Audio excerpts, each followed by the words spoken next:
Did you know that dancing is going to be in the Paris Olympics?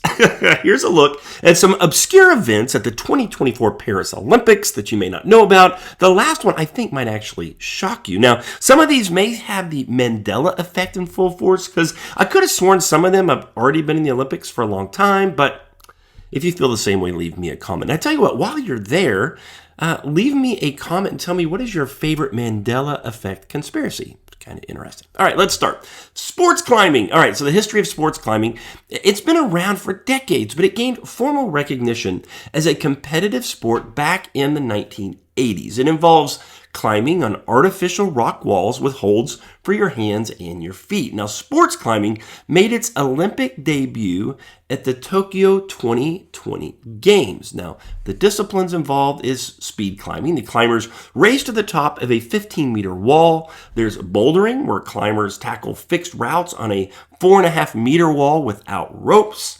There's lead climbing, and climbers attempt to reach the highest point on a 15-meter wall within a time limit. Next up is surfing. Surfing has ancient Polynesian origins and was gained popularity around the world in the 20th century, particularly in Hawaii, California, and Australia. Now, surfing was introduced at the Tokyo 2020 Games. You're going to see a common thread there with that Tokyo 2020 Games. Surfing competitions are held in open ocean waves where athletes are judged on their performance, including wave selection, maneuvers, and overall difficulty. The Paris 2024 surfing events will take place on the beaches of Tahiti, known for their challenging waves.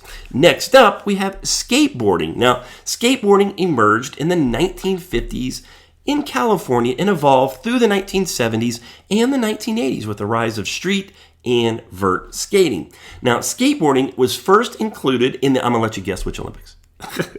The Tokyo 2020 Olympics, yes. Now, the disciplines are street, that features stairs, rails, and ledges mimicking urban environments.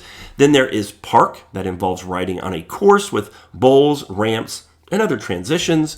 And then we're going to go on to the next event, which is karate. Now, karate originated in Okinawa, Japan, and spread around the world in the 20th century. It focuses on self-defense and discipline. So karate was included for the very first time, in the Tokyo 2020 Games. Now, the disciplines are kata, performances of prearranged forms, demonstrating techniques and precision. I know I'm going to mess up all these names.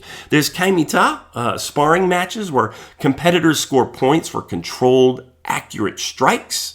And a sport I thought was always in the Olympics. Next up is 3-on-3 basketball. 3-on-3 basketball developed from street basketball and has been promoted by the IFBA since the early 2000s. It's a faster, more dynamic version of traditional basketball. Now, 3-on-3 basketball was first played at the Tokyo 2020 Olympics, a very innovative Olympic Games that was. Games are played on a half court with one hoop lasting 10 minutes or until one team scores 21 points. Teams consist of 3 players with 1 substitute. All right, and I told you the last one might shock you, and I'll tell you I love this one, and it is breakdancing or breaking. Breaking originated in the 1970s in New York City as part of the hip-hop culture. It combines aerobatics, dance, and musicality. Now, breaking will debut at the Paris 2024 Olympics. Now, the event details, competitions include head-to-head battles where judges judge the dancers on their technique, their creativity, and their ability to match their moves to the music. These events showcase a diverse range of athletic skills and cultural backgrounds reflecting the evolving landscape of global sports. Did any of those shock you? Did you already think some of them were in the Olympics? If so, be sure to leave me a comment.